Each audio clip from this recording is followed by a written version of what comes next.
La couche de drainage au fond du pot de fleurs est-elle vraiment utile ou est-ce juste un mythe? Je pense que chaque cultivateur a un avis un peu différent. Alors expliquons-le simplement aujourd'hui. Et qu'est-ce que le drainage, en fait? En pratique, il est utilisé dans deux sens. La première concerne l'évacuation de l'eau du pot, c'est-à-dire les trous par lesquels l'eau s'écoule. La seconde concerne le substrat lui-même et sa capacité à laisser passer l'eau tout en maintenant de l'air autour des racines. Et c'est justement cela qui est essentiel pour les plantes. Si vous mettez de l'argile expansée ou des petits cailloux au fond du pot et que vous ajoutez ensuite le substrat, cela n'améliore pas automatiquement le drainage. En effet, la partie la plus humide du substrat reste au-dessus de la couche de drainage, ce qui fait que la partie inférieure des racines peut rester humide plus longtemps. Mais cela ne veut pas dire que la couche de drainage ne sert à rien.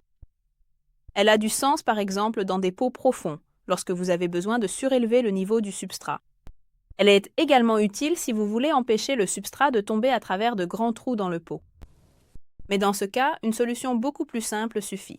Par exemple, un morceau de moustiquaire sur les trous de drainage. Alors la prochaine fois que vous rempoterez, essayez de voir les choses un peu différemment, car la plus grande différence ne vient pas du drainage en billes d'argile au fond, mais d'un substrat de qualité, d'un pot adapté et d'un arrosage raisonnable.